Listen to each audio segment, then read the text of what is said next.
ከካንሰር ነው የዳንኩት። 2 አመት ማለት 2015 ላይ ምናምን ነውና በጣም ተስፋ ቆርጬ ነበር።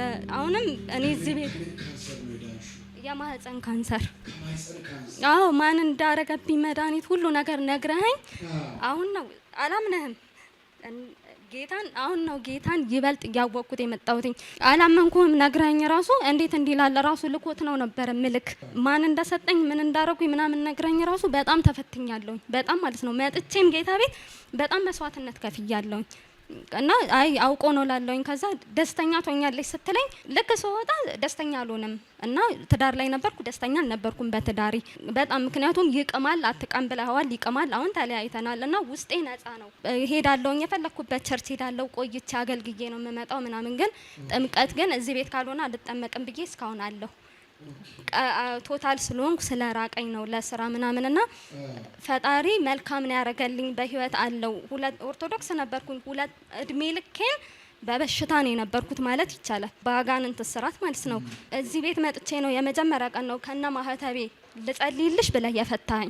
ከዛ በኋላ እንጨት በመላ ክብሪት ታውቃላችሁ ክብሪት እንጨት ለኩሼ እምበላ ሰው ነኝ።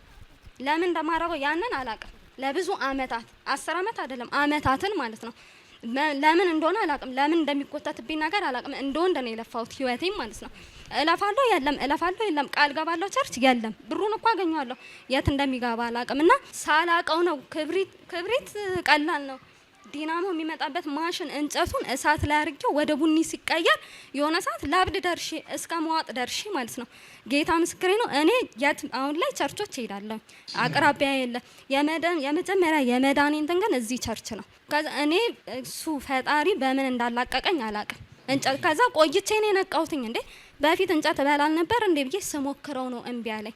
ጌታን አመስግኑልኝ። አዎ እና ሰው ፊት እንደዚህ መቆም እፈራለሁ። ቢሮ መስክሬ ነበር አንዴ ነቢት ሂጂ መስክሪ ብላኝ ሰው ራሱ ሲመሰክር እንዴ ምንድነው 10 የሚመሰክሩት እል ነበር ጌታን። እና አንድ ነገር አለ ይሄንንም ስገባ ነው ተራገፈ ብዬ የመጣሁት በጣም የሚያስቸግረኝ ማለት ነው።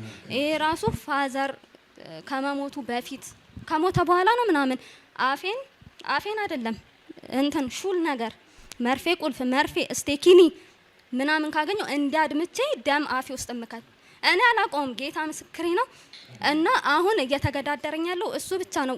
አሁን አላረግም አችልም ስልጣን የለም እያልኩ እየተቃወሙ እያራገፍኩት አልፎ ያስታውሰኛል አልፎ እና ትታይ ነበር እችን 2 ቀን እዚህ ቆይቻለሁ እመጣለሁ ብዬ ካሰብኩ ስራ ምናምን እንትን ያዘኝ ስራ ምናምን አልተመቸኝም እና